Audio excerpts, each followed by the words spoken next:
কি রে, তুই এখানে বসে রইছস আর আমি তোরে খুঁজতে খুঁজতে হয়রান। আমার তো মেলা বয়স হয়েছে, এবার আমার একটু শান্তিতে থাকতে দে।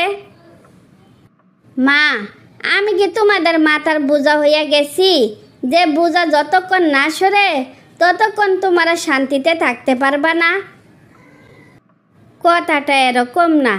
আসলে হয়েছে কি, আমরা তো তোর বাপ মা, আমরা তো তোর ভালো চাই।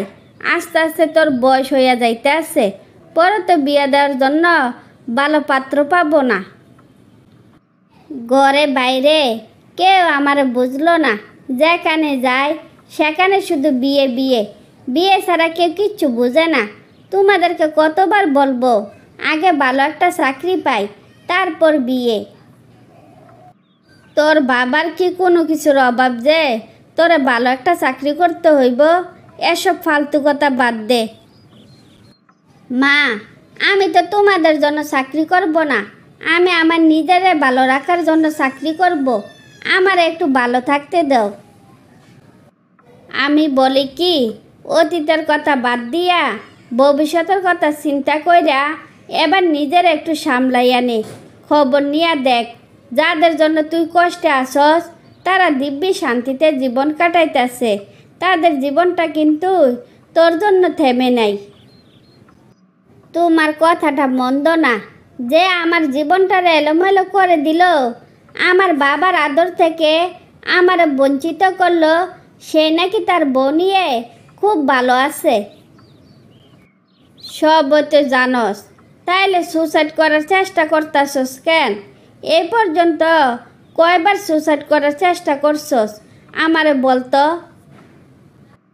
মা, সুসাইড করার চেষ্টা তো বহুবার করছি, কিন্তু তোমার চেহারাটা যখন চোখের সামনে বাসে তখন আর কিছু করতে পারি না, ব্যর্থ হয়ে আবার ফিরে আসি। তুই আমার মেয়ে না, তোরা আমি কষ্ট করে পালছি না, তাইলে তুই বেঈমান স্বার্থপরের জন্য সুসাইড করবি কেন? কথা দে আর কোনো দিন সুসাইড করার চেষ্টা করবি না। ঠিক আছে, যে আমার এতগুলো বছর নষ্ট করলো তার জন্য আর এক ফোঁটা চোখের জলও ফেলবো না, সুসাইডও করবো না। এবার তুমি নিশ্চিন্তে থাকতে পারো।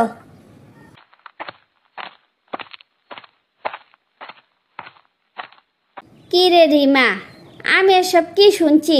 ফয়সাল নাকি বিয়ে কইরা ফেলাইছে? এতগুলো বছর তোরে ঘুরাইয়া তোরে ঠকাইলো কেন? আমি হয়তো দেখতে সুন্দর না, আমার চাইতে হয়তো সুন্দর কাউরে পাইছে, তাই আমারে ঠকাইছে। তুই কি ওর বউরে দেখছস? ওর বউ কি আসলে তোর থেকে সুন্দর? বেঈমান তো আমারে বলে নাই। ওই যে বিয়ে করছে, অনেক কষ্ট করে বাবারে যখন ম্যানেজ করছি, ওই খবরটা দেওয়ার জন্য ওর বাসায় গেছিলাম। সেখানে গিয়া তার বউ দেখা তো আমার মাথা আকাশ ভাঙ্গা পড়ছে। আমি এসব কি দেখছি? বউ দেখতে খারাপ না, আমার সাথে ভালো, নইলে আমারে সে বুল্লা যায়। বেয়াদব যদি বিয়ে করে থাকে তোর আগে জানাইলো না কেন? তাইলে তো তোর বাবার কাছে অপমানিত হওয়া লাগতো না। আমি বলি কি, যা হওয়ার তো হইয়া গেছে, সব কিছু ভুলিয়া গিয়া বাবার পছন্দে বিয়ে করে সংসারী হ। যদি ভালো ছেলে পাই তাইলে বিয়ে করব। বেয়াদবটার কথা মনে হইলে বিয়ে করব দূরের কথা, বেঁচে থাকার সাহস আমি পাই না।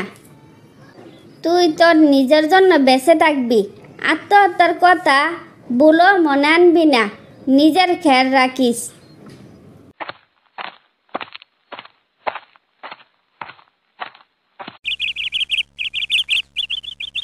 দোস্ত, তুই না বিয়ে করার জন্য ভালো মেয়ে খুঁজছিলি? আমার প্রতিবেশী একজন ভালো মেয়ে আছে, কিন্তু বয়স একটু বেশি। মেয়ে যদি ভালো হয় বয়স কোনো ব্যাপার না, সংবিধানে আছে নাকি মেয়ে বয়সে বড় হলে বিয়ে করা যাবে না? জানোস দোস্ত, রিমার বয়স 31 বছর হওয়াতে ওর জন্য ভালো কোনো বিয়ে আসে না। একজনের বউ মরে গেছে, আরেকজনের ডিভোর্স হয়ে গেছে, আরেকজনের 2টা বাচ্চা আছে, আরেকজনের চুলদারি পাকা, সব মিলাইয়া ওরে বিয়ে দেওয়ার মতো কোনো পাত্র আর হয় না। যদিও ডিজিটাল যুগ, কিন্তু এখনো সবাই আদি যুগে পড়ে আছে। আমাদের সমাজে এখনো বয়স নিয়ে খুব বাড়াবাড়ি করে, তাই আমি বয়সী মেয়ে বিয়ে করে সমাজটাকে পাল্টানোর চেষ্টা করব। তোর কথা শুনে আমার অনেক ভাল লাগছে। তো মেয়ের বাপের বাড়ি থেকে তোর কোনো চাওয়া পাওয়া আছে নাকি? থুর শালা, এ যুগের ছেলেরা আবার যৌতুক নিয়ে বিয়ে করে নাকি? যৌতুক নেওয়া এবং দেওয়া সমান অপরাধ, তা কি তুই জানোস না? তুই কি জানোস না, যারা জানে বেশি বুঝে বেশি তারা অপরাধ করে বেশি। আসলে বয়স কোনো ব্যাপার না, মনের মিল হয়েছে সবচেয়ে গুরুত্বপূর্ণ বিষয়। বয়স আর চেহারাকে মূল্যায়ন না করে মনটাকে যদি আমরা সবাই মূল্যায়ন করি, তাইলে আমাদের সমাজটা বদলে যাবে। দাম্পত্য জীবনে সবাই সুখে থাকতে পারবে। তুই তাইলে কথা বল, কালকে বাবা মাকে নিয়ে আমি যাব।